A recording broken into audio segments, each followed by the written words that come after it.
Hello and welcome back, anybody, everybody, but probably nobody. This is ThorW here to bring you more in the Ranger series, where we're leveling from 1 to 70, and OBT2 Part 2 has begun today. As you could see, there is a Tau there, and there is a new place to go to in the Valley of Lost Souls, the Tau Kingdom. And it just so happens that this drops a lot of awakening materials. So first thing we're going to do is we're going to jump on in here, we're going to kill a bunch of cows. And we're going to get a bunch of awakening materials from them. Because, yeah, we could use those. We need a bunch of awakening materials to awaken. It's almost like, they were like, hey, the market is really unfair right now for people that want to awaken.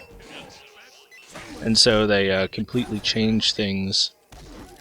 They just added this place specifically so you can get tons of rusty iron scrap, first of all. And hopefully we'll get a decent number of seals. We can get some, we can also get some, oh, what was I thinking? Dragon teardrops can drop in here as well, which would be pretty nice. But the basic gist of it is, if you've ever played the cow level in Diablo 2, it's that. Tons and tons of cows around here, and they drop stuff. They drop good stuff for you. They even have these little fairies to heal you up in case you're having a tough time of it. And it's specifically meant so that people can farm the awakening materials.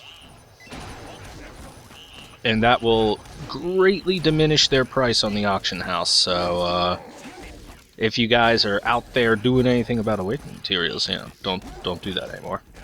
Also, it gets the Daredevil title very easily because it's very easy to get heavy combos in here. Very easy.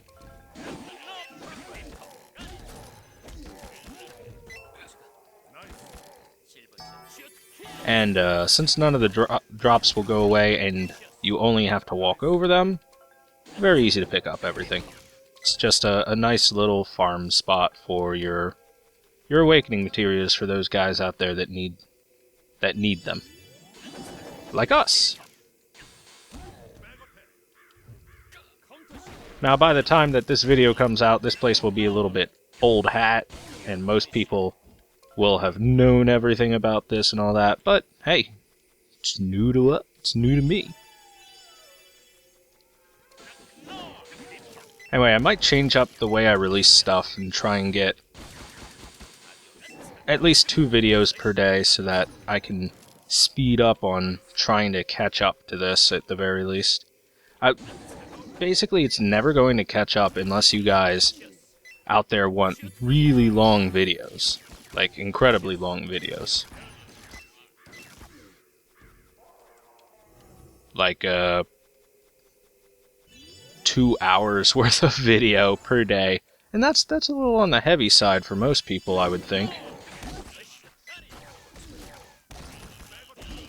So, for most people, this will be like a nice little look into the nostalgic time when the Tau place existed for that event.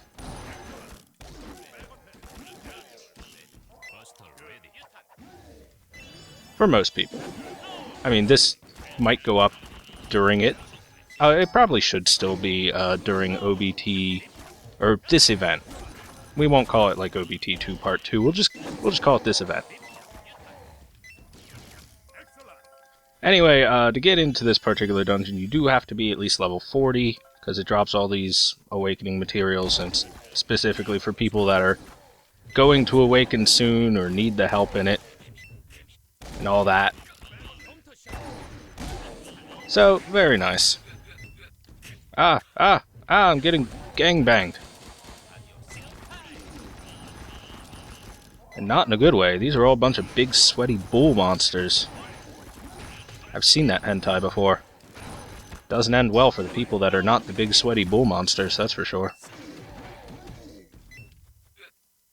Can I go one video without mentioning something lewd? Probably not. Nah, I already messed up that ability to do that today, so, you know.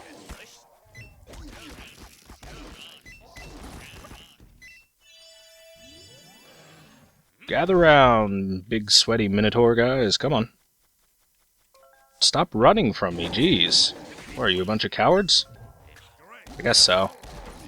It's fine, I'm a coward too.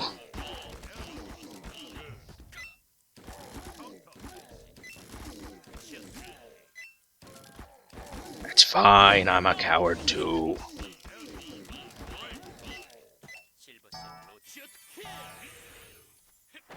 Come here, boys! I gotta keep kicking you with my strong legs. There's still 23 of these guys left. Where are all of them? I've only got this one guy. Hey. Hey. Yeah, that's right. Just die. All I'm getting is a bunch of raw hardeners and rusty iron scraps. Not really getting many of the seals or anything. Ah, here's where the party's going on. Hey guys, how's it going? How you guys doing? It's nice to see you all on my farm here.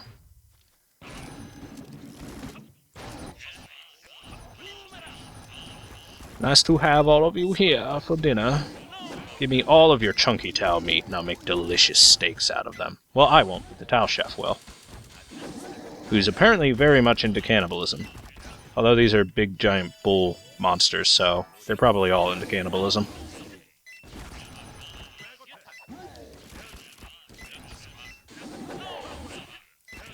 Probably all into cannibalism. And if they aren't, well, I mean, that's weird. I kind of expect monsters to be into cannibalism. That's how the world works. It's how nature works, even. You ever seen, like, just creatures out in the wild? They eat each other. They eat their own kind all the time. Nature. Nature's brutal. I don't think I got, like, any seals of Empress Scardy or Emperor Helm from that run, so that's unfortunate. Oh well. Hi, guy! Oh god, I got gored. Ow.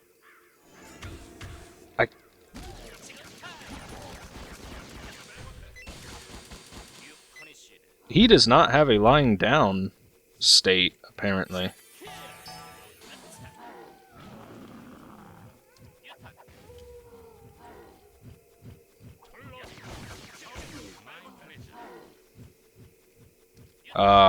How long are you gonna do that for?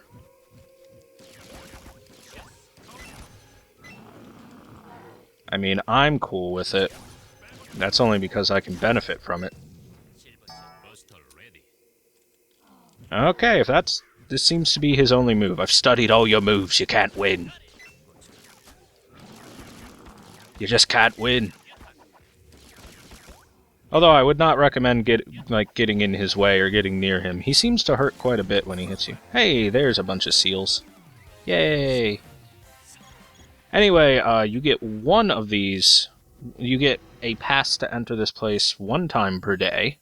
So I would suggest, you know, with these events, always check what they do and whatnot. And I would definitely suggest just taking advantage of stuff like this, because as long as Neopol's at the helm of DFO, it's going to happen relatively often where you're able to go into places like this. And we go talk to this lovely, lovely Tao in an apron. Go to his shop. We can trade in chunky Tao meat for monster steaks, or gourmet souls for avatar extension tickets for a day, or 7 days, or forever. But it costs 10 of those gourmet souls for forever, so. And I believe the gourmet souls are untradeable. Yes, they are. They are untradeable. Expires in 14 days, so you would have to do this pretty much every day for 10 days in a row. You can also buy an entrance ticket. You can only use one of these per day, and it costs 50,000, but we're going to go ahead and purchase one. We're going to use it up. And we're going to go right back in there, and we're going to farm it one more time. Costs us no FP or anything like that. And it gives us all these wonderful materials.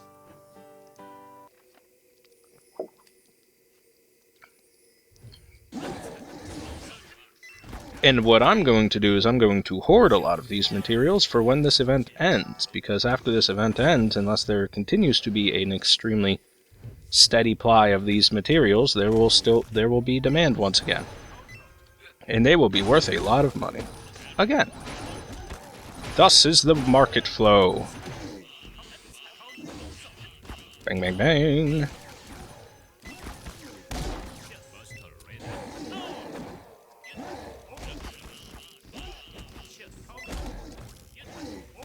Oh, kill them all, baby. Yeah. How's it feel, guys? How's it feel, boys? Oh, does it hurt, little monster bulls? I bet it does. I bet it hurts a lot. Give me your delicious, delicious meat. Anyway, as for what you can buy from the bull guy with the chunky tau meat, you can buy basically percent HP pots and percent MP pots. So, good pots. Good healing items, basically. That is what you can buy from the Tau Chef. Dude, stop running from me. Trust me, I'm a fairy.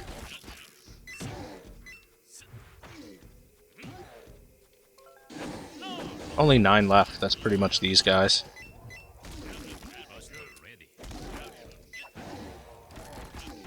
Come here, I want to throw a grenade at you, and then kick you with my powerful legs. My very powerful legs. Oh, and make sure you don't die in this place. I mean, this place is super set up for you not to die, but still possible. It's always possible. Ow. Don't do that. Don't hit me while I'm hopping around. Oh, you're alive. And now you're not. Anyway, this first room's like mega easy because it's this place is just set up to be able to farm very well.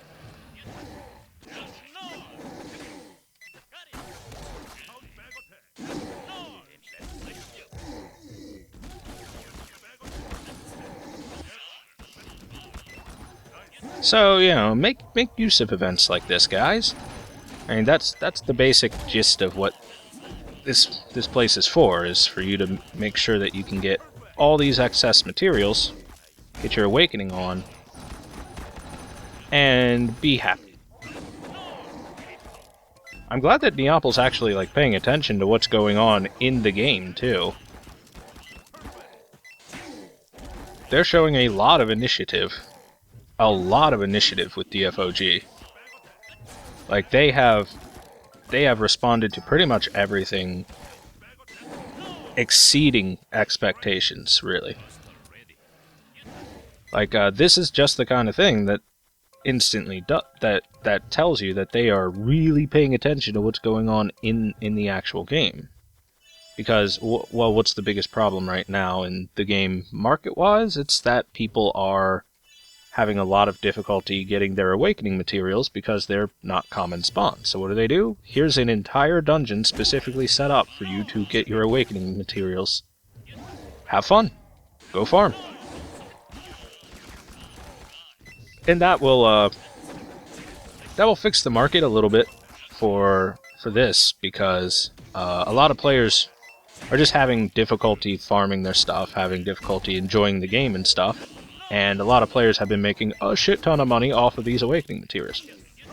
Now that will, in turn of driving the price down for these materials, it should, in theory, drive the price up a little bit in terms of the cost of the chromatic cubes, specifically the white cubes and the red cubes. Because those are the cubes that are, I think, the most needed for awakening, which a lot of people can get cubes just fine. However, at the same time, there's plenty of missions that require cubes, and plenty of cubes needed for the awakening itself, so... I mean, this is just a theory here, but in theory that should make the cubes go up in price a little bit, so I'm going to start selling cubes a little bit more expensive than they are. And this is like a basic... The beginning of this video is a basic little lesson on how to play the market in this game. In any online game, basically. And on my main class, my monk, I've got tons of extra money just available at any time.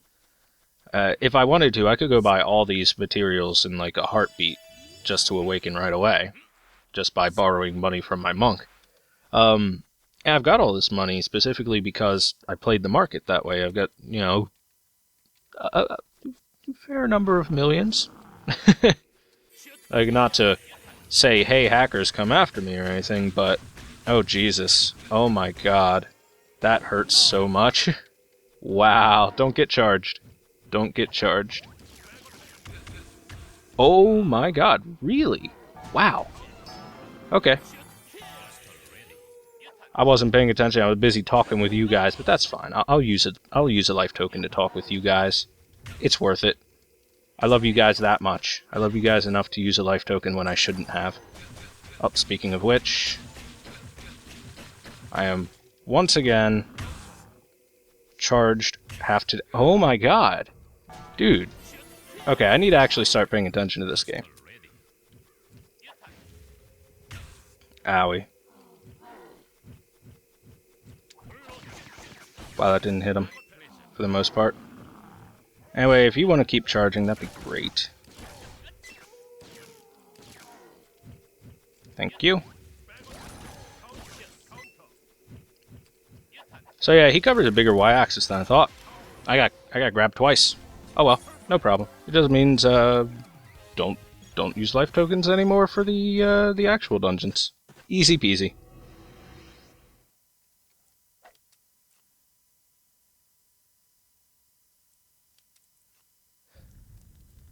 Oh yeah, black cube. Anytime Gabriel shows up, buy this black cube fragment. Buy whatever cube fragments he has. They're way cheaper than market price. I'll even buy these. Why not? Because that's pretty much all Gabriel's good for. So let's go talk with the Tau guy. We've got 2 of these Tau tendons. Ooh.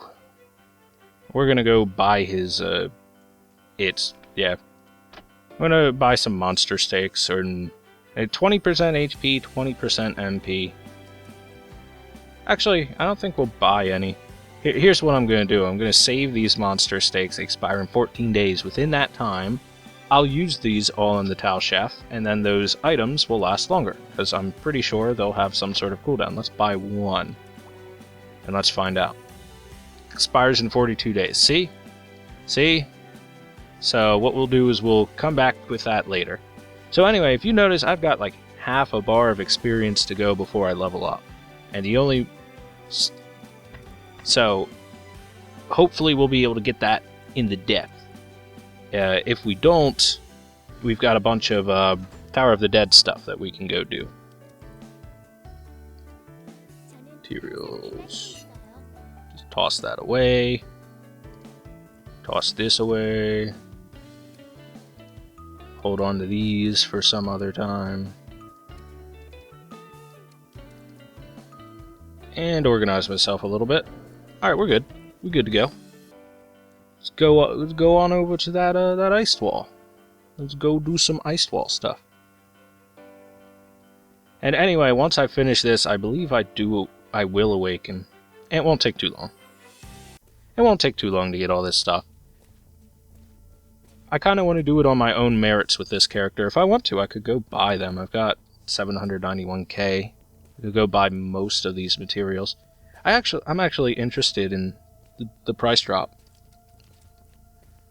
I'm sure the price drop hasn't been significant, but it should be decent. So, 1 for 8,000. That's about a 3,000 price drop from what it was before at the cheapest. So that's pretty good. Oh yeah, boss unique drop rate has been increased as well for this event.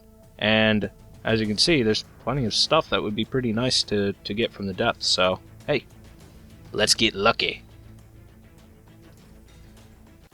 Let's get lucky.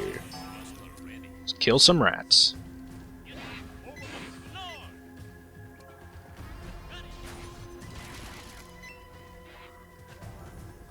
I somewhat wish picking up things was automatic, just like in the Tau world, in all the dungeons.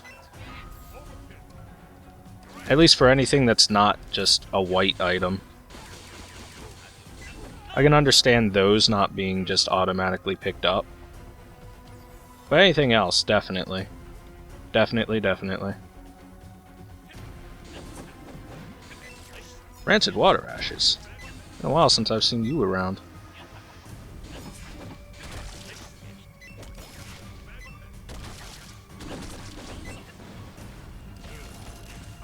No, stop being rock solid. Come on now.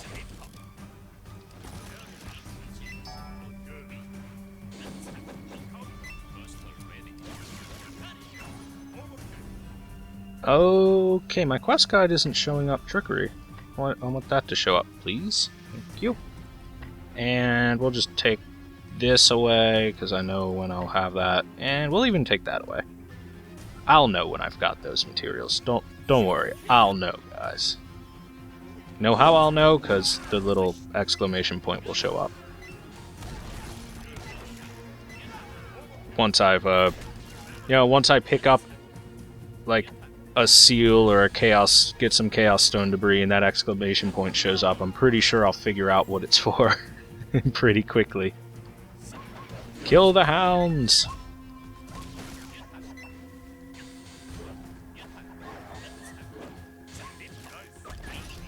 Oh, these low to the ground enemies are so annoying on Gunner, male Gunner specifically. Anyway, for these runs through the depth, we're just gonna run straight to the boss as fast as possible, instead of like full clearing and stuff. Not sure why the Moth Queen is here. Oh, that's right. Since this is a nightmare of the old Nexon stuff, one of the dungeons in the North Mire area had the Moth Queen in it. That's why. Oh, hey, you stopped me. Don't do that. Don't do that. Oh, I can't grab her.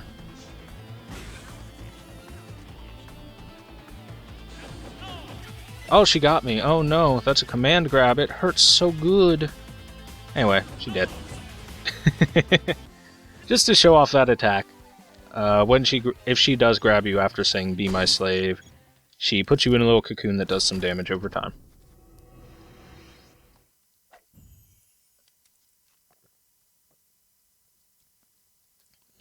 Orange juicy. I'm a fair bit more thirsty than I should be for talking for such a short amount of time. Anyway, I've been looking at the servers lately and stuff, and unless they add some more late game Ghent servers and stuff, I'm gonna have to start recording at like 2 AM or something like that, because holy shit, they are full all the time. Literally all the time. We're killing the Moth Queen again, apparently. I don't think I've seen the Ghent servers not be full to bursting at all in like the past several days. Well, yeah, more raw hardener, I'll take it.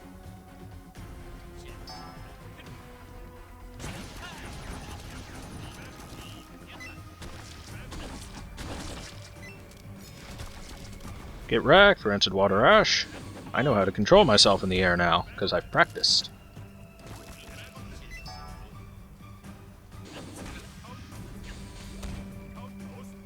I practiced because, PvP. It's good to know how to do that in PvP. Oh, come on. Get away from me.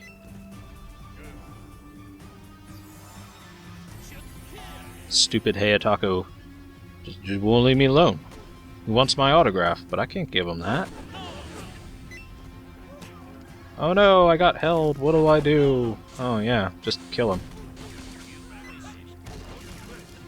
Wow, what is with every enemy being rock solid? This is just ridiculous. However, they are dropping dragon teardrops. Well, not the rock solid guy, so actually, fuck you, rock solid guy. Everyone else is dropping dragon teardrops. Go to hell, rock solid guy. You're a jerk. Anyway, we're gonna hope to get the boss on the downward path sometime soon, because that boss does drop more, that pathway has more bandits in there, so we'll get bandit ID cards faster.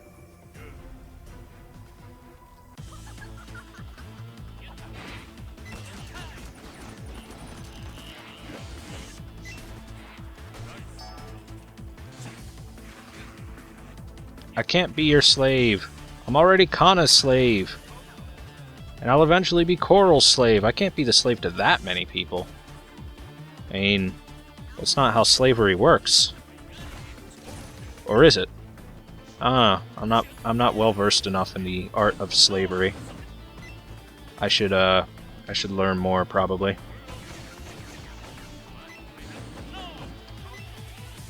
Here, have fun. You can throw your butterflies at me, and I will throw my guns at you. Boop, boop, beep, bop.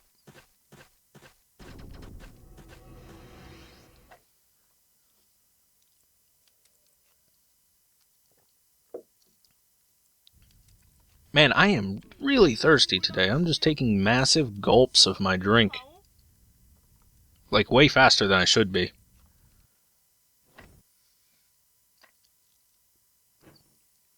Anyway, can we get a down boss? Oh, we're on the bottom left this time. Still same boss spawn, but from a different pathway, so...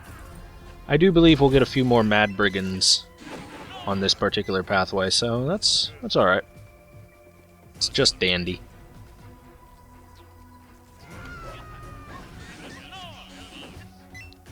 Like there, we've got some raging Mad Brigands. Raging Mad. Flamin' hot. Yeah, that's right, Chester the Cheetah. That's the voice I was going for. Chester the Cheetah, he's flamin' hot.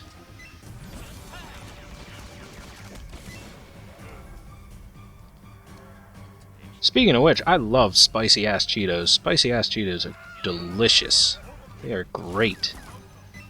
Whoever came up with that has my approval. You have my approval ratings, Mr. President of the Cheeto Company. Or whoever came up with the idea. I wish I had some Cheetos right now. I wouldn't eat them into the mic or anything, but I still wish I had some Cheetos available to me. I haven't had anything crunchy in a long while. I could go for something like that. How about you guys? You guys enjoying some Cheetos just to make me jealous right now? Because I would be super jealous if one of you's like, I've got all the Cheetos in the world. Eat it, nerd. And I'd be like, oh, I want to eat it, but I can't, because they're yours. Will you dogs just chill, please? Wow, these miniature little like lag spikes here going on are kind of annoying. Like little small jumps. It's probably because the servers are so goddamn full. Like I had to actually wait like a minute or two to get onto this a North Wall server of all things. Like, I understand the Ghent servers being full, because a lot of people are getting up to those levels, but apparently a lot of people are in the North Wall levels, too.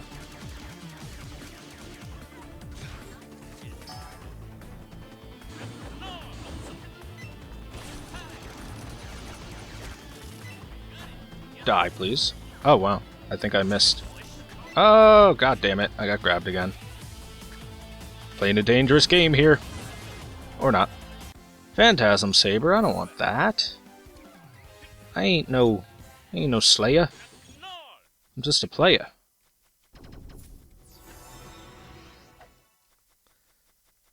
Can't make much use of that. Maybe, is it sellable, I guess? If it's untradeable, it's pretty useless to me. Untradeable. Son of a bitch. So that's pretty useless to me.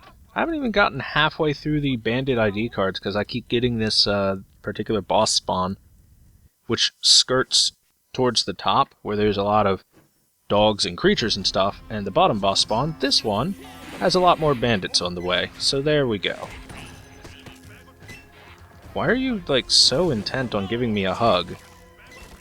These bandits, I'm not sure that they're bad guys, they just really want a hug. That's all they want. So like, I'm gonna go hold that guy. I feel insecure about myself and I really need a hug. I'm like, oh, Mr. Bandit, I'm sorry. I don't give a fuck. And then I shoot him in the face, and then all is right with the world. you just blow a bubble at me? Was that your attack? Nice job. I guess it poisoned me. So there's that. Dogs again. Man, I hate dogs in video games so much. Dogs as enemies are just the worst. The worst. For anyone that's played any FromSoft game, the FromSoft game, I should say. The FromSoft game. Because Demon Souls, Dark Souls 2, and Bloodborne, they're all the same game. Just with minor differences here and there. So, for anyone that's played the FromSoft game, you'll know how fucking annoying dogs are as enemies. Those are the worst enemies, the worst common enemy that you can face. Because, at least if you're trying to use anything that's not just a fast, quick little thing, they can lock you up pretty easily. And it sucks. Something fierce. They jump around all the time. They jump around all the time. They hit stun the crap out of you. They're just annoying. So many bad points about dogs in video games.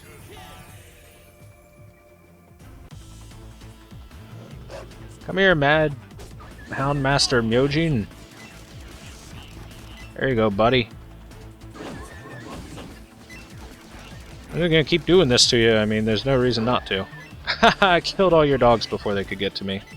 How's it feel?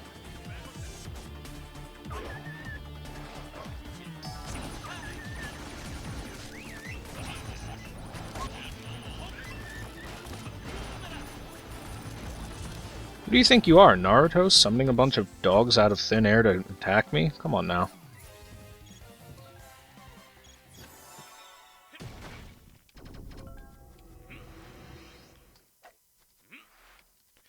Inugami no Jutsu, believe it! Freaking Naruto.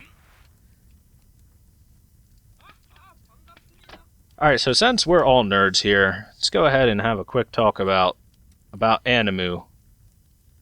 Let's have a quick little talk about the Animus. Nothing really that great. This is like the best thing there, but it's not going to be worth more than like 10k on the market. Market's oversaturated with scythes. Exceptional scythes, especially at this level. Anyway, let's have a quick little discussion about Animu, shall we? It's specifically about, oh, no golden crystals, but crit on white and red, nice. Specifically talking about the big 3 shonen anime that existed for like 10, no, it's more like 15 years, something like that. Naruto, Bleach, and One Piece. So I want to say, first off, all of them started interesting. So I can understand why they gained popularity at first. And for anyone that liked them when they first started out, okay, fine, I understand. They all had decent concepts. But Naruto quickly grew annoying in a lot of ways. Especially Sasuke, who is just the worst character that ever existed in anything. Like, if Sasuke was dead, if Sasuke just died, I think Naruto would improve in quality by a lot. If he just plain died, just was gone. Fuck Sasuke. And again, it had a lot of, like, decent moments and potential and stuff, but my god, you have to wade through a bunch of bullshit. And not only bullshit through, like, if you're talking about the anime, then like filler and stuff. All anime has that, or most anime has that at least, and that's fine. I can wait through filler while, you know, they're like, here, let's let the manga get forward a little bit. But even the manga had so much content that seemed like filler. For example, they're having a big dumb war over who's going to. Over, you know, the evil villain attacking and stuff like that. Spoilers. But, you know, that's gonna happen. And they go over a bunch of the side characters and stuff. Okay, I understand. Side characters are going to appear, and we need to know how they're doing and stuff, but you don't need to take, like, 20 chapters to go over this character that we haven't seen in, like, real life time over a year, and in, like, manga time, like, over a year. I understand. They grew stronger and stuff like that. You don't need to show me their power-up sequence. You don't need to show me their power-up training or anything like that. That's probably the worst thing that shonen manga does in general, is having long, boring power-up montages. And not even montages, just long, boring power-up sequences. And unless you can do that in, like, a really creative way, and the anime Gintama really hit this on the head. Like, if you're not doing that in a really creative way, a lot of people will probably get bored of it. It either has to be extremely creative or extremely flashy, in the case of, like, something like Dragon Ball Z. And a lot of it was, like, not creative at all. It's like, I trained really hard, and then eventually I was able to do this. I was like, okay. You could have just done that, and I'd be like, oh, he trained and figured it out. So yeah, I think it just started to get really tedious. It just really did. So let's move on to my thoughts on Bleach. And I'm talking about all this because, fuck you, I like anime. So let's move on to my thoughts on, like, Bleach and how that's gone over the long time, because, oh my god. No, actually, we'll hit One Piece first. We'll save Bleach for last. Because Bleach is... Oh, I've got some words about that fucking show. Manga, anime, whatever you want to classify it as. Series, there we go. I got some words about that series. Anyway, let's go to One Piece. One Piece, I still actually like One Piece overall. It's long as hell, like, and it has a lot of stuff that's somewhat questionable on how relevant it is. Oh, you gotta be kidding, she did that at that moment. You bitch, I'll never be your slave if that's how you're gonna treat your slaves. How can you abuse your slaves like that? Wait, I think I have the wrong definition of slave. We're talking like a naughty slave, right? So One Piece, I thought, started well, had a good concept. It's like, hey, I want to be king of pirates, and I have these magic powers because I ate this fruit that gives me magic powers. However, the biggest drawback of that, and the biggest drawback of wanting to be a pirate since I ate it, I can't fucking swim. So if I fall in the ocean, I'm dead. And that sets you up for a lot of stuff. Unfortunately, One Piece doesn't make use of that nearly as much as they should. They really don't make use of the whole,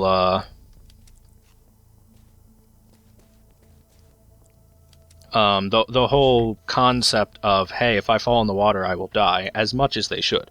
It should be a big thing. It's just kind of casually floating out there most of the time. And sometimes they hit the nail on the head and it's like, hey, remember this concept that we haven't done anything with in forever? Yeah, let's do something with it now. But the thing about One Piece is it probably has the most variety in it between the three things. For, the art style's all over the place. And just insane most of the time. So that's enjoyable, in my opinion, because seeing something that's just...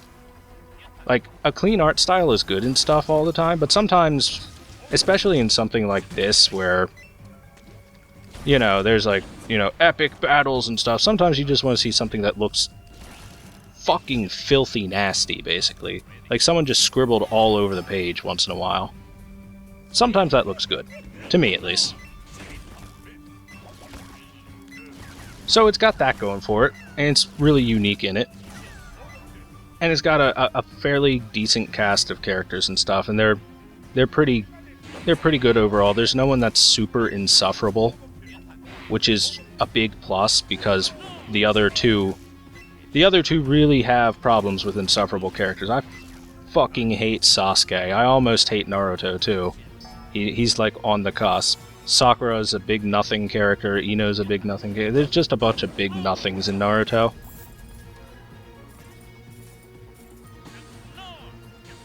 And the only reason I don't like Naruto that much is because his personality for a lot of things is just, like... Probably because he likes Sasuke in the end, in the series. And I hate Sasuke with such a burning passion. I hate that character so much. He's the worst character. My brother sacrificed himself to save your village. Now let's completely undo everything because I want to avenge my brother and kill the village. Because fuck his sacrifice and the sacrifice of my clan for it. Yeah, you make perfect sense, Sasuke. Your motivations are amazing. Anyway, I'm getting off track. I was talking about One Piece, but oh, my burning hatred from Sasuke got in the way. So, back to One Piece. A lot of it just overall more likable than Naruto, and for Bleach. And, you know, it's been going on for, like, forever, ever. And I'm not sure if it's ever going to end, because, by God, it's a cash cow, that's for sure. But hey, it's probably the most enjoyable of the three, and things kind of happen. Most of the time, at least. Some of it seems like filler, but that's because a lot of it kind of is filler, specifically to make the series last longer. But hey, I mean, filler exists in anything that's super long-lasting. Moving on, let's talk about Bleach. And Bleach probably has the most of my hatred out of all of these three. Like, oh my god. So for anyone who likes Bleach, I apologize, but I'm about to shit all over this fucking show. And I'm gonna complain to you guys here because I need something to talk about while we kill all these giant rats. They're just giant rats. I mean, who cares? And anime's a good thing for me to talk about. I can talk about lots of anime, and I'm just talking about the big three right now because most people are gonna know about that. And possibly have opinions and death threats to send me, and I love getting death threats. Death threats are my favorite. So if you guys would be so kind as to send death threats to thorwbiz@gmail.com after this, I would love it. Anyway, let's talk about Bleach. This show has... And I'll talk about it in terms of manga, show, whatever, because I've done both of them. I don't know why. I really don't know why, but probably because I wanted to like it so much. I really like the concept of it. The basic concept of it is great. Hey, there's these things called hollows. These are spirits that didn't pass on in the human world and turned into giant fucking monsters. We should probably do something about that. You need to have a lot of spiritual energy to do something about it. Oh, good, you do. Awesome. Let's do something about that. Okay, fine. I like that concept. I really like that concept. Like, the base concept of it, really cool. For me. Then, you know, it's like, for some reason, they go into an arc, and spoiler alert for this for anyone who hasn't seen Bleach, and if you ever want to and don't want anything spoiled, then go ahead and just mute the video, skip ahead, or whatever, to, like, I don't know, 15 minutes from now, probably the end of this particular episode, but whatever. Anyway, they go into an arc where Rukia, the first Shinigami, who comes out and gives Ichigo all his powers because he just kind of sucks them from her like a fucking vampire. Somehow. I don't know how that's supposed to work, but it did. It was something like, oh, you've got a lot of spiritual energy. It's been a long time since I saw the beginning of it, but oh god, I'm getting humped. Oh, it feels so great. Give it to me, rat. Oh, give it right on to me. All over me. That rat probably splooged all over my pants. It felt great. Anyway, I'm pretty sure it was just, you have a lot of spiritual energy, I can transfer mine to yours, and now I'm stuck here in the human world, so you do my job. Okay, fair enough, good starting point. Let's go hunt the monsters and keep them from killing the people in my town. Cool, I like that starting point. And then a bunch of these Shinigami come, and they're like, yo, Rukia, you can't be in the human world, what the fuck are you doing here? She's like, but I have no power. They're like, whatever, we're gonna put you in jail, fuck you. You have most egregiously insulted us. I don't know, something like that. Again, it's been fucking 10 years since this particular line of shit went down, so Do forgive me if I don't 100% remember everything that went down, but Rukia is in jail now, so Ichigo devises the plan. It's like, hey, I want to go ahead and save her from being in jail. Okay, fair enough, you want to save your friend, and you have the means to get there because you know people, because Rukia knew people. Okay, cool. So they go there, and Ichigo just... When he first gets there, it's like... so they've got like a ranking system for all the Shinigami there. There's, you know, captains, vice captains, first lieutenants, etc., etc. So Ichigo gets there, and apparently he is about the strength of, like, a lieutenant when he gets there. So obviously, this is the worst fucking plan ever. There is no possible way you're going to get past 12 captains that can stop you easily, because the leap from lieutenant to captain seems to be so incredibly massive, it's laughable.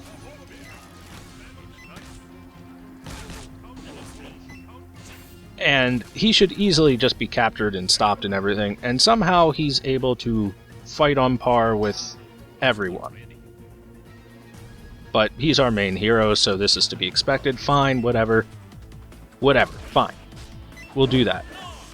However, he like gets completely bodied by one of the captains later, and is saved by a friend and is able to go do his big power-up sequence that happens in all shonen anime, manga, whatever, all shonen stories, all shonen jumps.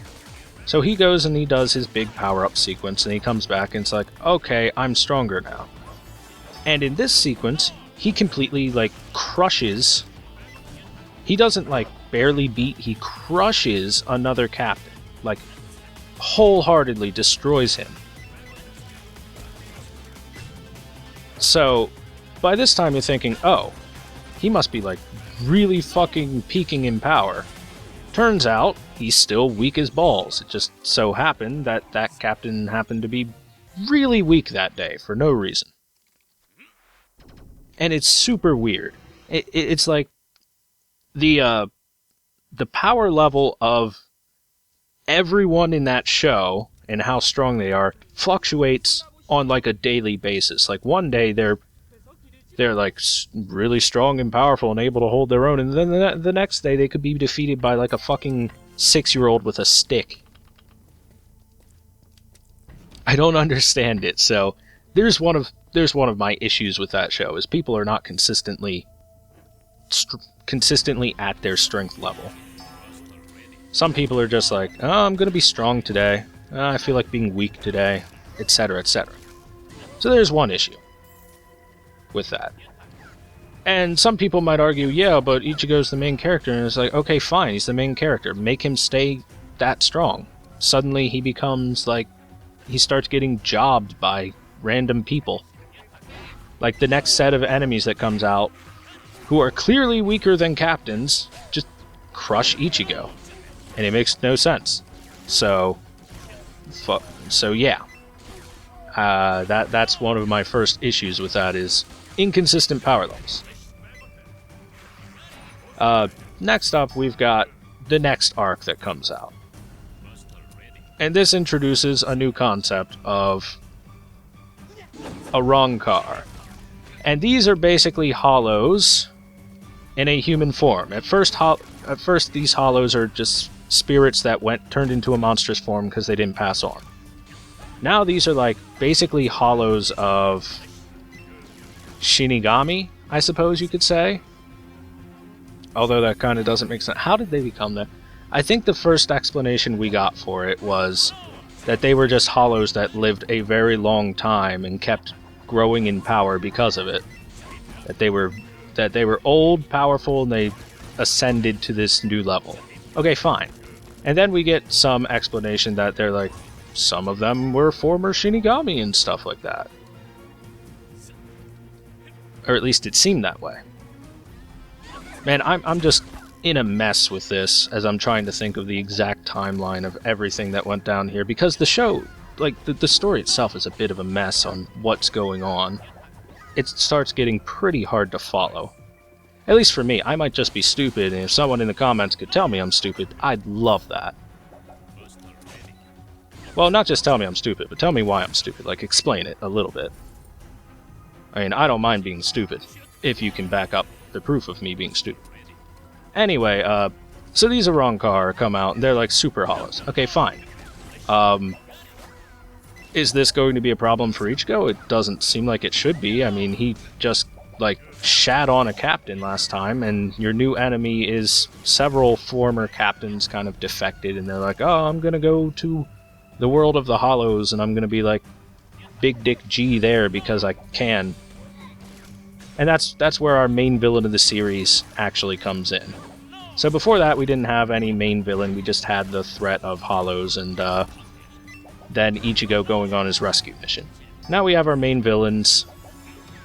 Well, I say villains, like, it's like one villain who was former captain and defected on everyone because his ability was to... he set up this big grand plan, his special ability that everyone gets because they're special little flower princesses. His particular special ability was like hypnotism and the ability to trick people. Agonzo, your dark elf girlfriend is dead! No! Anyways, so he and two other captains that followed him goes off and he's like, I'm gonna go be king of the Hollows, because I can. And then I'm gonna go, like, invade the Shinigami world, because fuck all of you. Because I can. And we're strong, and we're about to get the friction on. So, over the course of this particular series, and the one before that, we get the thing I hate the most about this series is the introduction of Ichigo being part hollow. Okay, meet Agonzo in the death. Okay. So Ichigo is part hollow now. And apparently, so are some other Shinigami that defected a while ago. They are also part hollow, and they have little hollow masks that they can put on in cosplay and be so cute. They can be so cute in their little hollow masks and get all the candy on Halloween. And it apparently just ups their strength by like 8,000% while they have that on, but they have to go through the internal mental battle of not losing to their hollow side and having their bodies taken over. So here's the problem with this. One, you have just introduced a Deus Ex Machina that, by God, you're going to just abuse the hell out of, and we know you're going to abuse the hell out of this. Of pretty much any time Ichigo's going to lose, clearly, suddenly he's going to have this hollow form come out, and it's just going to just destroy anything that happens to get in their way. We know this is going to happen. Same shit happens with Naruto. Anytime Naruto's like about to die, suddenly, oh, it's a good thing I've got this beast inside of me to just come out and be like, hey, I'm gonna beast you. Rawr. And I'm not a big fan of Deus Ex Machina like that. Like, that's kind of, ugh. I really don't like MacGuffins that are just like that. So, that's the first issue I'm gonna take up with Bleach. Is I was still on board even after their dumb Shinigami invasion stuff, which made no sense how Ichigo suddenly beat a captain. He went from like the strength of over a year of training that these captains go through in like 2 days without the help of a hyperbolic time chamber, which, another great Deus Ex Machina. So, but at least that one's a little bit better, because it's like, oh, I actually have to train for like a year at a time. And there would be consequences to doing this all the time, being that, you know, I'm suddenly a year older within this week. Man, that's actually not good, considering the rest of the world is a year younger than me. So if I spend like 10 weeks in there, 10 years is a long time, man. 10 years is a really long time. So at least that one in Dragon Ball Z, you know, you can get behind that one a little bit. It's not going to completely destroy the, oh, hi, Agonzo. It's not going to completely destroy the show or anything.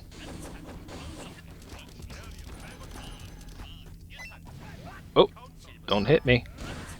Oh no, he's doing that thing that I hate that Slayers can do. So, moving on to that.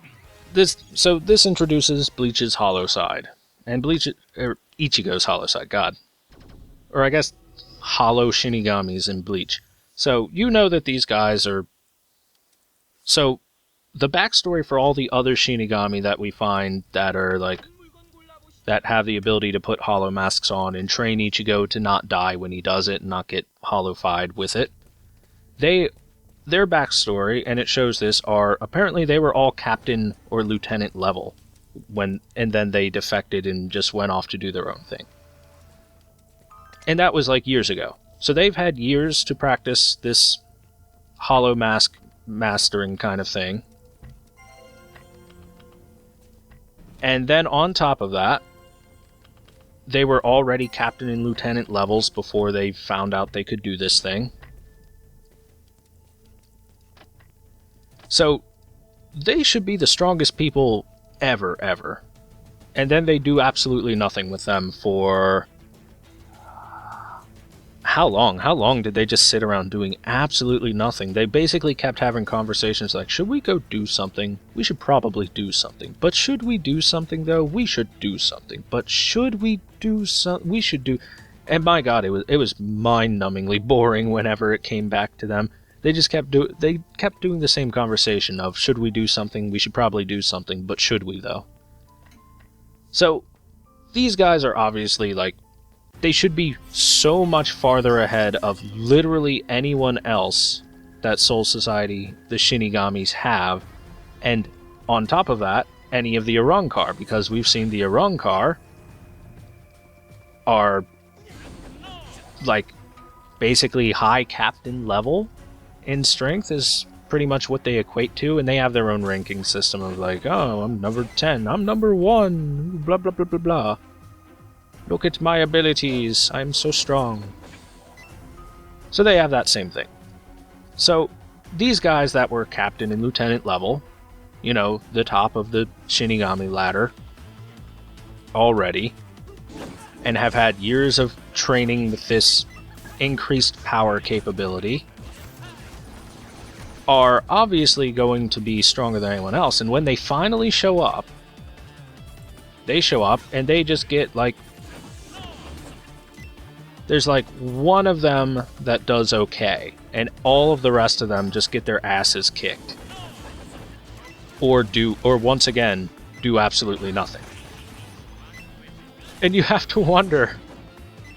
And once again, we've got that same theme that I was talking about before of really fluctuating power levels, where people who should just be monstrous in their strength. They should be monsters. They should be unstoppable, basically, compared to literally everyone else. Because Ichigo's had this power for like 2 fucking months, basically, where he's been mastering it or something like that. I think that's how long it was. A couple months. And he's suddenly strong enough to take on, like, the top, like, the rank 6 Arrancar guy and beat him by himself in a one-on-one and stuff. So these other guys that have had, you know, years to master this were already captain level when they figured it out and stuff. They should be godlike. And suddenly they're jobbers. They're nothing. So, great job introducing that theme into the story and having nothing with it. And then on top of that, the thing that you know is going to happen, Ichigo goes and fights against the super emo-looking Arrancar that looks like L from... He looks like a cross of L from Death Note and an emo. And he looks like so emo. It's kind of ridiculous how emo they made him look. It's kind of funny. It's like, you know, Naruto has Sasuke. We need our own emo. Let's make one. Only he's a lot cooler than Sasuke because he's actually something, at the very least. Anyway, Ichigo has a big climactic battle with him because he's the first Arrancar Ichigo met and completely crushed Ichigo that day, so they had to have the big climactic battle. And oh look, Ichigo's way fucking weaker. A lot weaker, even in his big, look at me, I'm a hollow guy form. Which should tell you that everyone else in the in the Shinigami world, all of those guys should have no chance against the higher ranking Arrancar that are out there, but you know, they win still, but because fuck everything, right? But anyway, Ichigo gets completely crushed, as you would expect, because we need drama in the story. And so, as a quick explanation of something for anyone that doesn't know the show too well, or didn't watch that far into it, because by God, the show was not great. Anyway. Alright, all I have to do is clear this. Why am I going this way? Anyway, the way that this guy goes to kill Ichigo is he blows a big fat hole through his chest because he's like, you want to wear the mask of a hollow? Fine, I'll make you a hollow. And all hollows have a big fat hole in their chest where, like, their heart or soul used to be or something like that. Because now they're just soulless, heartless monsters when they turn into hollows. So he blows a hole straight through his chest, and he's like, there, you're a hollow now, deal with it. And then Ichigo's hollow form comes out, and so Ichigo prior to this, against this enemy, got really beaten, like so beaten. So very, very, very beaten. It's kind of ridiculous. Like, he didn't even stand a ghost of a chance, if we want to be a little bit punny, because they're basically ghost people. These are the jokes, people. These are the high-level jokes. I learned them from Yu-Gi-Oh! Where they told that joke like 6 times in the same episode. Master story craftsman. But anyway, Ichigo got, like, super crushed. Super mega, ultimate crushed, into the ground.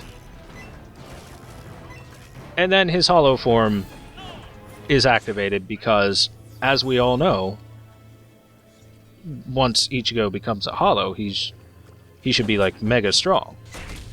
Or actually, if you think about it, he should be weaker because that would technically throw away his Shinigami side and all the strength that comes with, but, you know, no, don't talk about it, guys. Don't talk about plot holes. Shh, just accept it.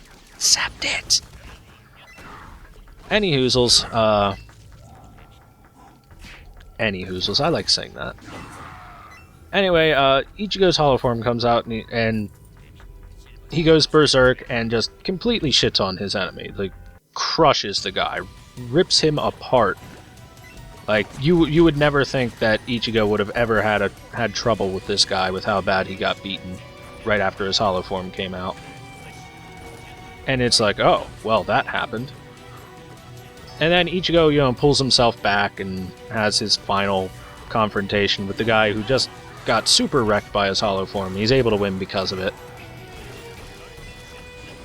And that's that. And then Ichigo's hollow form goes away forever, back to his home planet of Ichigo's inside head, which is filled with random sideways cities because mysterious and whatnot.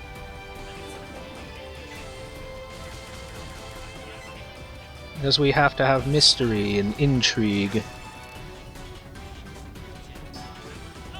Whoops. No straight punches.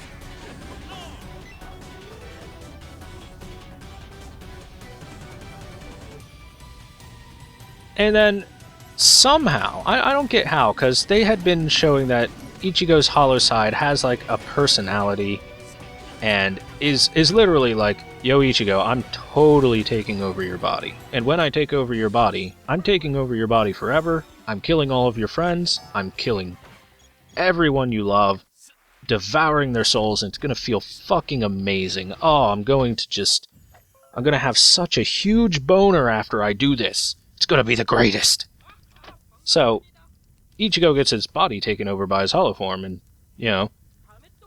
So the first thought is, oh, I guess everyone that Ichigo knows is going to have to fight him to put this down. No, Ichigo just kind of rips his own hollow form apart, his mask off, and he's like, no, I'm fine, it's cool. This hole in my chest, gone. No problem. No problem. Don't think about it, though. Don't think it. Shh. No, everybody, shh. Quiet. Quiet, don't think about it. Don't think about the plot holes. Don't think about the plot holes at all.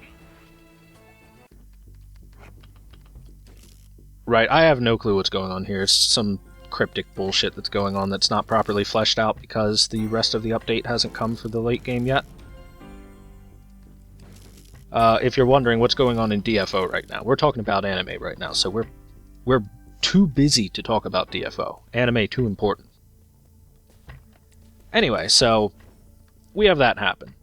Meanwhile, in the Shinigami world, because by this time, you know, the main villain has taken his cast of like the top 3 or 4 strongest people and been like, yo, you guys hold down the fort, you go kill the guys that invaded you, because that was our plan. We were going to get a bunch of fucking captains to come invade us and try and stop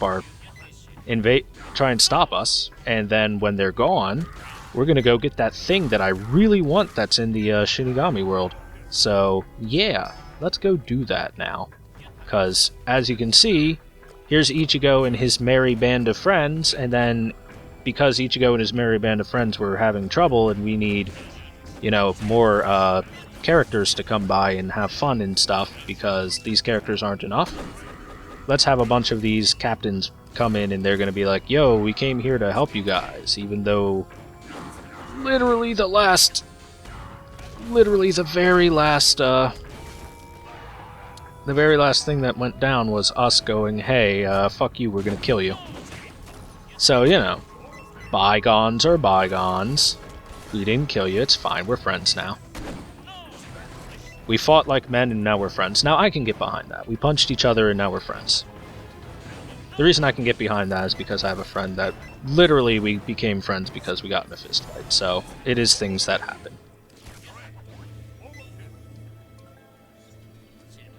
Anyway, that's a story for another time. Going back into that, like, what is it? It's like 6 captains go in and they're like, hey guys, we're the cavalry, which in the case of Ichigo, he shouldn't need help anyway because he's the main character. And the main character is the strongest power level ever over 9,000. Should not need the help. Although, which I guess he kind of didn't. Once he got that hole blown in his chest, he got way stronger. And then somehow came back from it, but, yeah. Plot holes are plot holes. So anyway, you know, these captains are gone, and the main villain's like, oh, this is perfect. This is just, oh, it's exactly what I wanted. This is my Christmas present. We're gonna go get that thing that we're going to mention, but not talk about what it does right now. Because cryptic, and that'll set us up for a whole nother season. And then he goes, and it's like, haha, we knew you would do this. We set up an ambush. And it's like, oh, yeah, that's cool. That's fine. I pretty much expected that. I mean, that's why I brought these guys with me, just to be sure. And then they have their big climactic battle that Ichigo is not even a part of for quite some time. And this is a thing that happens that I honestly hate when this happens in shonen stories at all. Any anime, manga, whatever. I hate this in stories in general. And it is the main villain and his 2 strongest people are just kind of sitting on the sidelines watching this happen. And they're not going for their goal, they're just kind of chilling, floating around like, so this is a fight going on. Let's watch this for a while. Until eventually they're confronted with people. They're literally not trying anything. They're just kind of there. And that's it. And they just kind of wait because, hey, Ichigo's not here. We should really wait for him to show up so that the main character is here for this fight when he honestly shouldn't be because he got a fucking hole blown in his chest and got super almost dead. But no, shh, he'll be fine. It's fine. Don't worry about it. So they just kind of sit around and do nothing while their subordinates are fighting, and their subordinates are winning, as they should be, because we have established that these Arrancar are fucking amazingly strong, since they're able to, like, just fight Ichigo outright and kick his ass, and he was able to fight a captain outright and kick his ass, so, you know, based on past experiences, oh god, giant ball of death. just not get hit by that. Based on past experiences, that means that they should be strong enough to fight them, even after training and whatnot, although they are not. Because that's how anime works.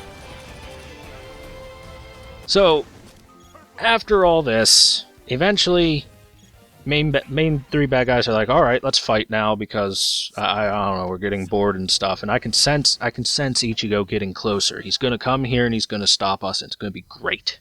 It's gonna be, it's gonna feel so good and be climactic.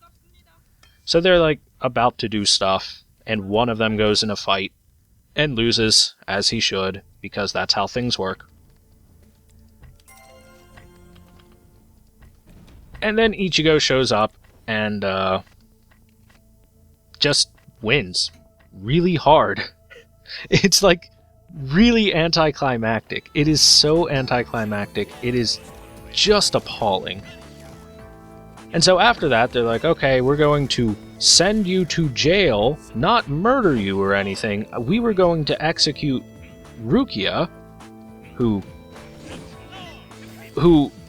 was, I think, what was she, framed for murder or something? I don't know what it was, but we're gonna like put Rukia on trial and threaten to execute her, but you invaded all of the Shinigami world, threatened to kill literally everyone, defected, tried to just take over everything.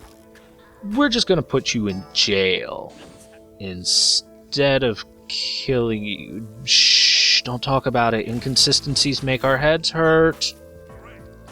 Inconsistencies are not nice to talk about. Just ignore it. Shh. And that was basically supposed to be the end of the series, and then some other chapters started coming out, but I could not, for the life of me, get excited for it at all. I couldn't. I just couldn't. I like, by that time, I was so disappointed with so many things that had happened through the series that I was just done.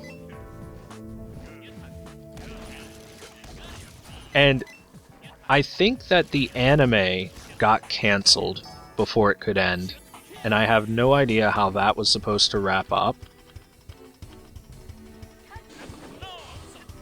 No idea whatsoever how that was supposed to wrap up, since it did not end on the same note as the manga, if I recall correctly. It didn't get far enough. Either that, or they got through the basic, like, where the manga was supposed to end, and then they were about to continue it, and then someone was like, no, fuck this, pull the plug. Fuck this stupid shit. So my god, that series, just, oh, what a headache. Like, what the fuck, man? I don't know what happened, but, so many problems, so many things I can put out. They've used Deus Ex Machina a bunch. Many plot holes happen. Just so many plot holes. The plot holes were big, airplane-sized, gaping, woolly holes for you Two Best Friends Play fans out there. And, that's like your basic synopsis of Bleach. How'd you guys like that? Does that sound like, an awesome series to watch for 15 years and a great ending? At least the basic synopsis of everything I remember of it.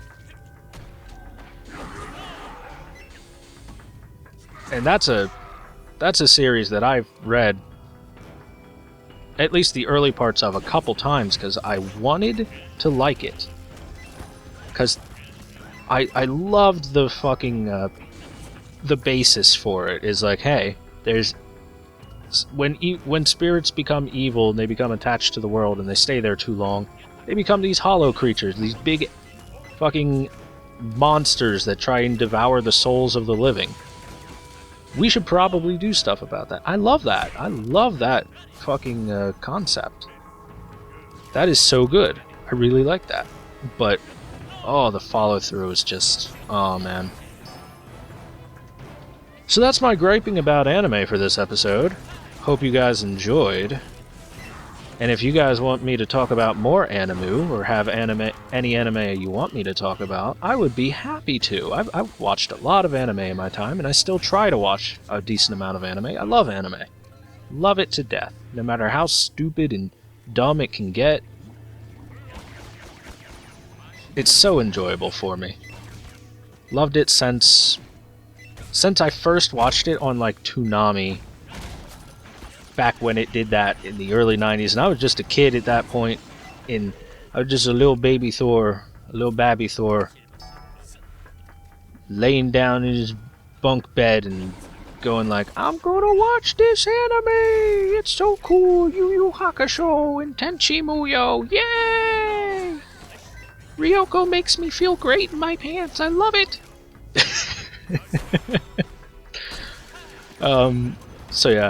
So yeah, if you guys got any anime you want me to talk about, JoJo's Bizarre Adventure, love that anime.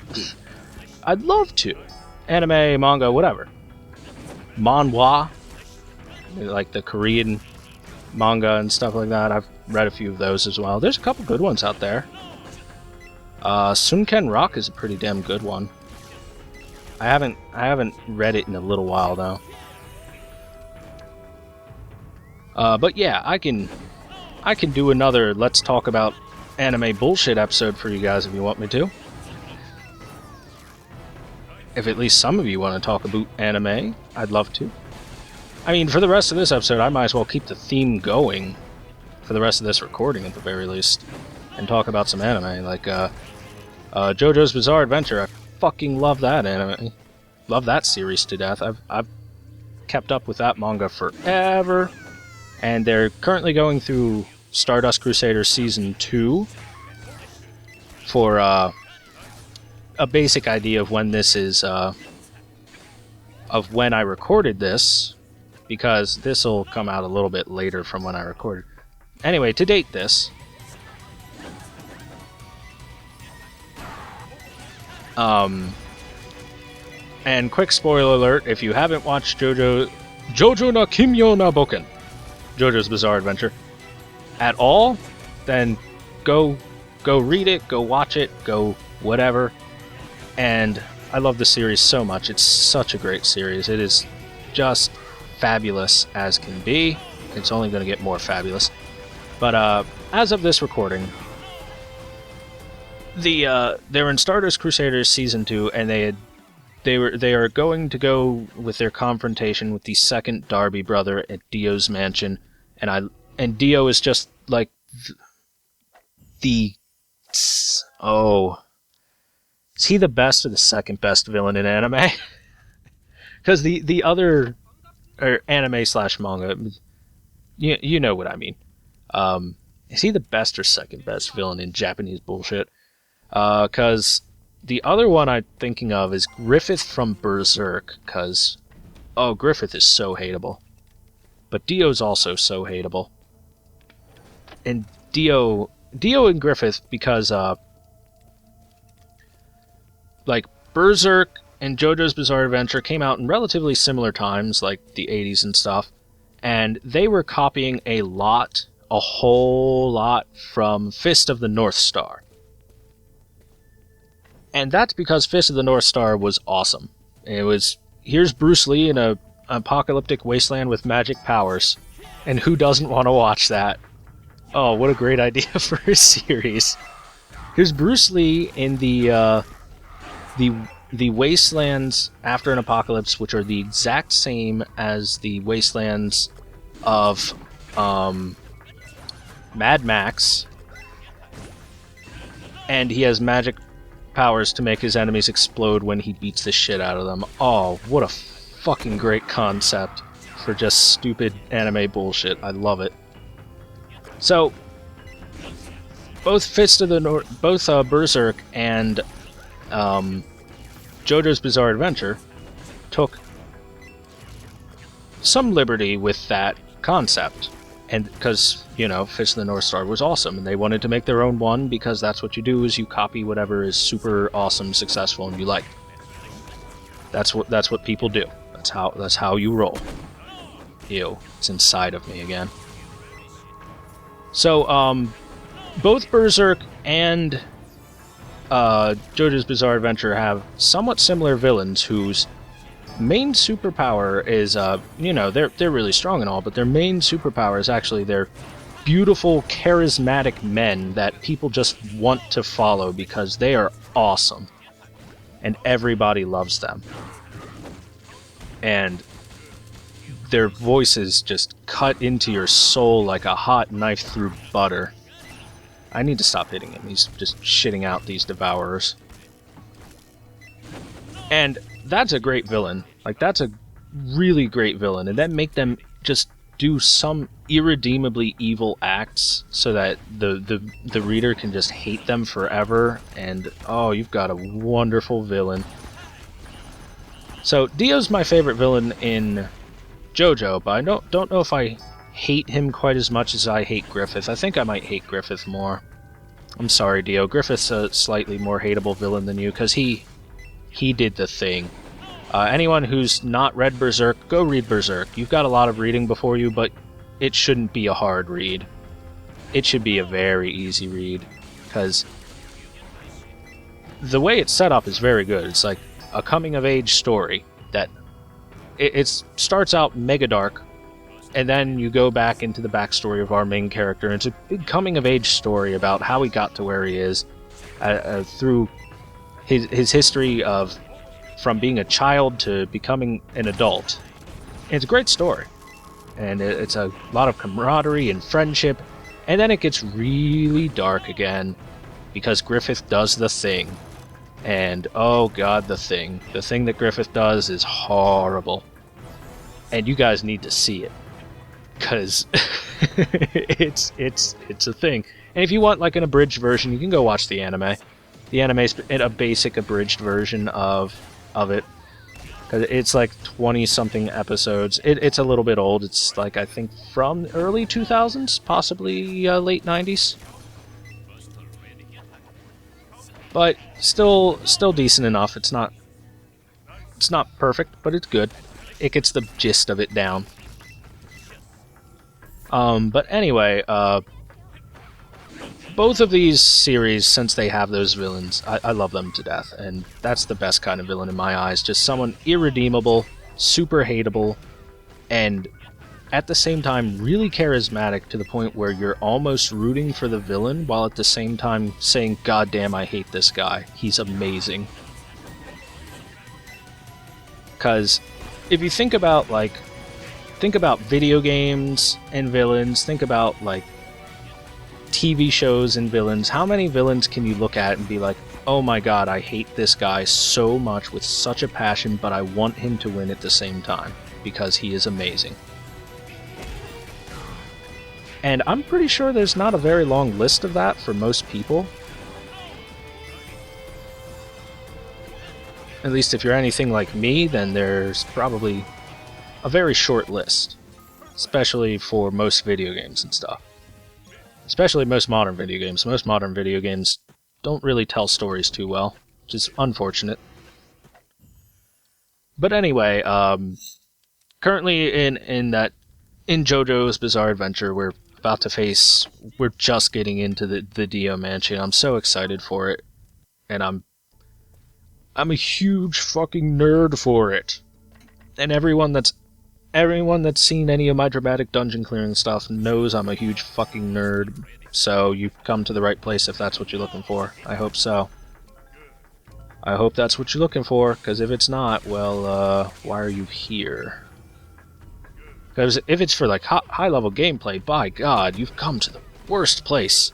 You're gonna get, like, decent-level gameplay more often than not. We'll maybe get high-level if we work super hard and we train like Bleach go, like Naruto. But yeah. Wow, I still have enough fatigue points for a few more dungeon runs than I thought I would get to. Anyway, JoJo's Bizarre Adventure. Go watch it, guys, if you haven't. And Berserk, and any anime I talked about that I didn't just say I fucking hate this anime, like Ichigo and like I did with Ichigo and with Bleach and Naruto. God, I'm saying Ichigo. I'm so used to saying Bleachigo, just to make fun of it. But, why did I walk in here again? I keep doing that. I'm not paying attention. But, yeah, go watch those. Go watch those animes, guys. You'll love them. Or read the mangas, or whatever. I actually advocate reading the manga. The mangas, much like with books and movies and books and TV shows, definitely flesh things out more. Like, that's what everyone says for stuff. I think that manga and stuff is a little bit easier to read because it's got the pictures and stuff, and the chapters are overall shorter, and it doesn't have... Like, the good thing about comics and whatnot, and the reason that I like comics so much, is because of the visual medium that they can supply, and the fact that they don't have to take, you know, a page and a half to describe the area, because they can show the area and the facial expressions and everything like that. So they don't have to take all this extra time to do that. And I love that. It shortens things out a fair bit, which I like, because I don't like taking 20, 30, 40 minutes to read a chapter of a book and sit still and do absolutely nothing with it, because it's not too engaging for me personally, so I don't do it. I mean, for you guys that can get off on that, good for you. Congrats. I'm glad you like your books. I like my video games. And my comics. But anyway, if you want the more fleshed out versions of stuff, then obviously you read the comics and stuff. You read the manga, and I would advocate all of them. There's the artwork's good in all of the ones that I've advocated in Berserk and JoJo, even in One Piece at times the artwork's very good. One Piece has its own very stylized kind of art, so if it's not your cup of tea, then you're probably never going to like it. But I'm a big fan of art in general. I've always been a big artsy kind of guy. That's why I like video games so much. They are works of art in my opinion, because, by God, look at what you're doing with this technology. It's amazing.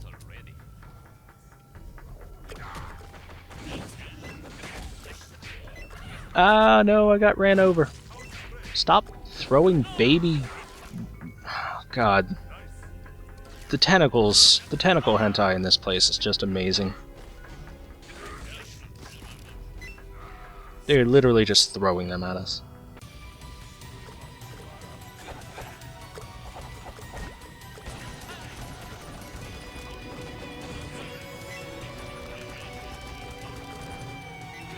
Core!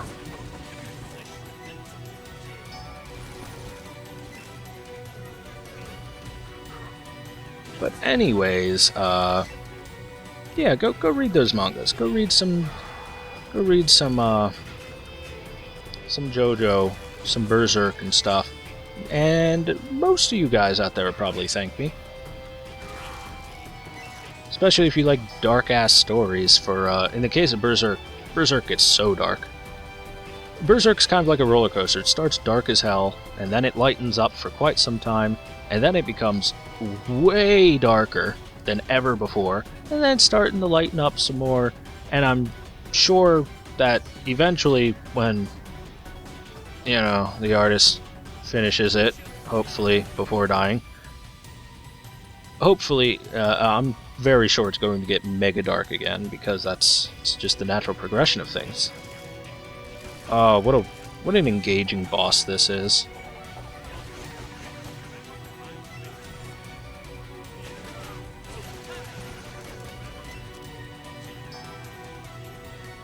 Oh, this boss is just good boss design. Oh, 30 seconds of invulnerability doing absolutely nothing.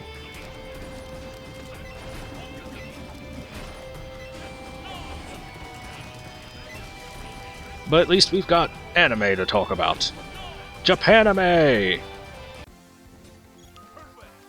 So yeah, Berserk, JoJo, I'm giving you guys homework assignments. Go read up on them.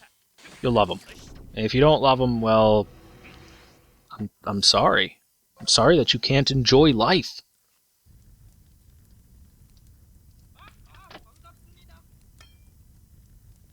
Man, I am getting absolutely like no leather drops at all. I'm still in like level 35 crap.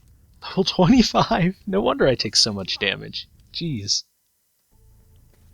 13 out of 20.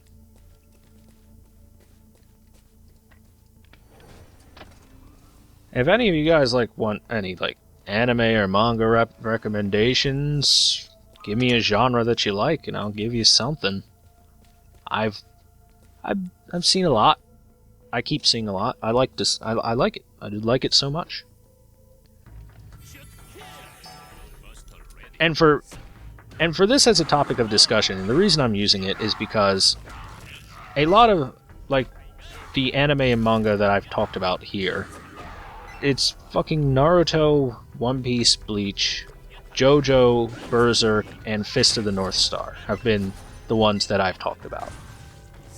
All of these have been around for 15 years plus, and there's very minor spoilers that I have gone into at the most. And most of it, I don't think I've gone into any spoilers at all that haven't been out for at least like 5 years. So, you know, you guys have had plenty of opportunity to see it and not get spoiled by it. And I even said spoiler alert and all that. As opposed to like, I could talk about Game of Thrones since that a new season of that started off very recently, but a lot of people are new to Game of Thrones. They don't read the books. I don't read the books, so I'm completely new to it. They don't want to be spoiled by it. Fine. So I don't want to talk about that. I mean, I could be like, oh man, this thing happened. It was amazing, but even that's a spoiler. Like if I did that right after the Red Wedding thing happened, and this is like a couple years ago, guys. I mean, this is hardly a spoiler at all for anyone that's hasn't seen that. You have yourself to blame. Not really, I should have said spoiler warning, but spoiler warning, if I had said, oh man, this this horrible thing happened on Game of Thrones the other day, I can't believe this happened. I can't believe that thing happened on Game of Thrones. Like, even that's a spoiler. Now people are like, oh, what thing are they talking about? Now everything that happens is going to essentially be, in their mind, leading up to something horrible or something amazing. And now they're going to get a lesser impact of everything, and, you know, spoilers are bad because of stuff like that. I might just upload this whole thing as one long episode, because man, I don't think I've stopped talking the entire time. I've had just a good conversation once I started talking about anime. I should do this more often. Start talking about stuff that, other than the game, stuff that I know quite a good deal about and can talk about, or at least a fair enough amount about. I know enough to talk about, at least. And if people were to be like, hey, what's your opinion on X anime or Y anime? Like, for example, Sword Art Online is something that a lot of my friends have asked me, like, what's your opinion on this? Because they know I'm a big, dumb anime nerd. So, a lot of my friends have been like, oh, what do you think of, like, Sword Art Online? I keep hearing that's good. I'm like, oh god, it's garbage, personally. I think it's just really bad.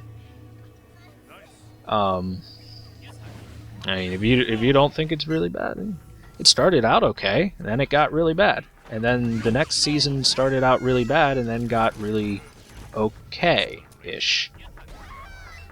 I didn't watch too much of it, even though it was getting, it was getting a little bit better, but still not great. And my issue with Sword Art Online is it falls into a lot of currently popular anime tropes. And tropes are fine, but not when the entire series is basically one big trope.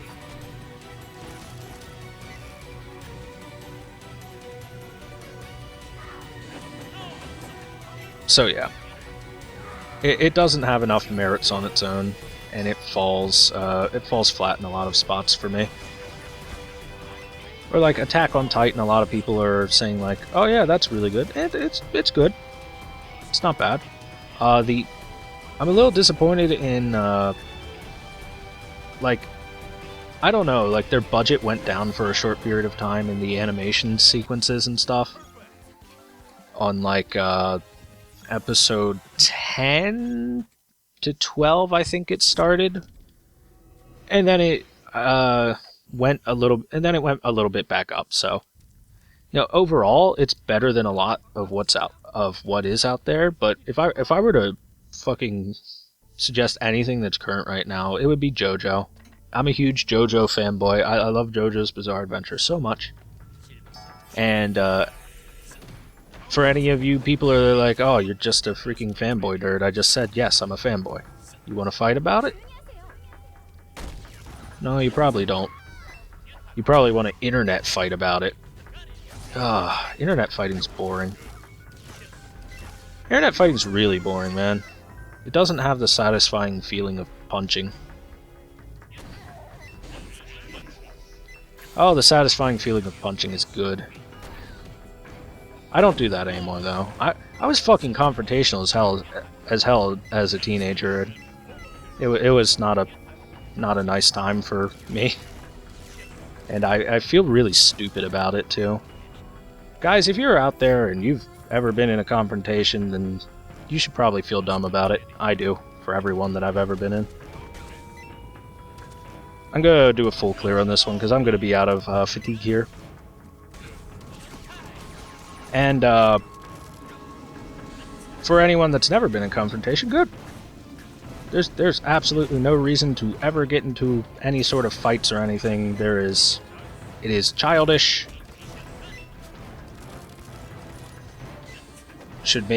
It makes you look bad, it makes whoever you were fighting with look bad, and it doesn't matter who instigated it, at least in the eyes of teachers. It doesn't matter at all who instigated it, or who hit who first, or whatever. You're both in trouble. Just bullshit. But whatever. Just, you know, there's no reason to fight, guys. We can all love each other. Hopefully. I mean, unless you know, your guts and then Griffith does the thing, then there's plenty of reason to fight after that. But unless your life is basically an anime and someone wronged you in a horrible, or your family in like the worst way possible and threatened to kill you and all of your loved ones or something, then I think we're I think there's not much reason to get into fights. It's just kind of a waste of time and effort, really. It just makes you tired and sore after a while. There's the rush of during the fight, but then once that's done, you've got this long period of time where A, you think about, man, that fight was dumb. And then you're like, man, everywhere that I have punched and been punched now hurts. My hands hurt, my face hurts, my chest hurts, everything hurts for a while. I mean, even if you win the fight, your hand's gonna hurt. A lot. Like, punching people hurts, dude. For anyone that's never punched someone, punching people hurts. It is very easy to hurt your knuckles when you punch someone.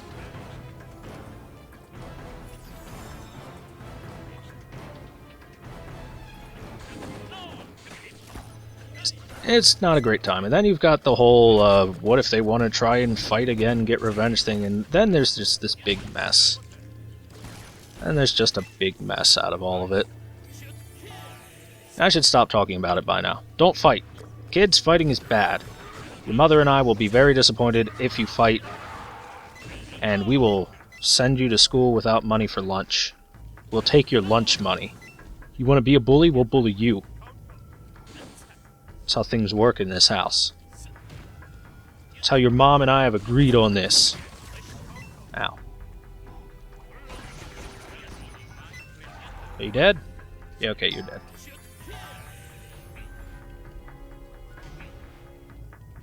However, if as I was saying before, you guys want to talk about anime? We'll talk about some anime. I'd love to talk about anime with you guys. With anyone that watches my stuff. Especially these videos, because these videos get far less views than my like my tutorial stuff and whatnot. Those get a lot more views because that's people going over and they want to learn, and that gets a wider audience. And it gets a lot more views than my Let's Plays, and anyone that's actually watching my Let's Plays, you have my sincerest thanks, because by God, I want this YouTube thing to work. I love doing this. It's so... It makes me feel good, and I love getting any sort of feedback and people saying, oh, my favorite parts of the day are when people are like, oh dude, you helped me out and I love your series and it's entertaining and stuff and keep up the good work. That makes me feel so tingly on the inside and so good. Then I have to go take care of it in the bathroom, and you know what I'm doing in there. You know what I'm in there for. I have to pee. That's why I'm in there. God, get your minds out of the gutter. Seriously. But yeah, I'm really happy anytime you guys give me some words of encouragement and stuff on this.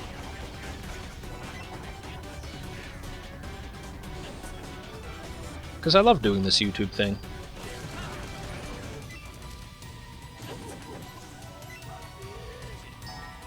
Nani!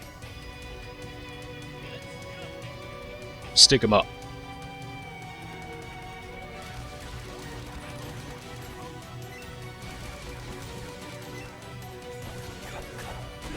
That's fine.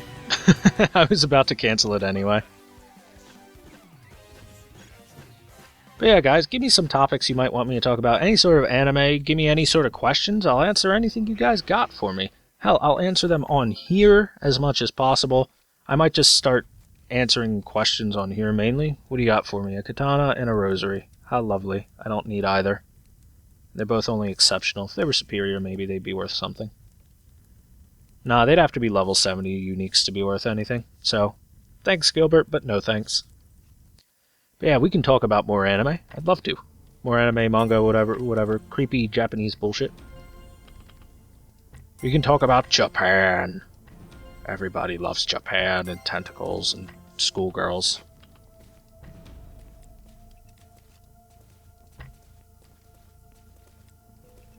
But all of these conversations, and I hope you guys enjoyed this extra long episode, because I'm going to upload it all as one part, and it's going to take 8 years to render. Hooray. But anyway, I hope you guys enjoyed this episode. I hope you enjoyed the discussion about anime and my bitching about it and all that. And I hope it was fun for you guys. But that's the end of it. We're out of fatigue. All we can do now is put these into our dragon weapon, and then I can go do Tower of the Dead off screen because extra XP and stuff, and you guys don't need to see that. We've seen that a bazillion times. Like, you see Tower of the Dead or Tower of Illusion once, you've seen it a million times. It's no different than before. It's the exact same. So anyway, guys, thank you very much for watching this episode, and I hope you guys enjoyed it. I hope you guys want to talk about some more anime in the comments and sections and whatnot below. Anyway, as always, check the description below for the Ranger playlist if you haven't seen the previous episodes. They'll all be on there, and you might want to watch them to talk about more whatever I ramble on about for 2 hours while I do a recording per day for this. Check even further below for the PvP Basics tutorial playlist, where I am teaching you guys how to become arena warriors and PvP monsters, and this will give you a good foundation on the basics and stuff as we continue building upon those building blocks and becoming better and better. Check even further below for links to playlists of other games I've done in the past that aren't DFO, in case you might want to go watch those. Big one being Binding of Isaac. Really love that game, really love that series. Super fun. So thank you guys very much for watching. I hope you had a blast. I hope you enjoyed the discussions I went on and my incoherent rambling, which you probably just put on in the background as you were playing your own game or doing whatever you wanted. And that's fine by me. I don't care. That's what I do all the time. And I hope to see you guys, and I hope you guys didn't hear me crack my knuckles there. Hold on. Oh yeah, you hear that? Oh yeah, that was a good one. Oh, that's nice. I hope to see you guys on the next episode, and I hope you enjoy your day, enjoy your week, and enjoy your gameplay time. Bye-bye, everybody.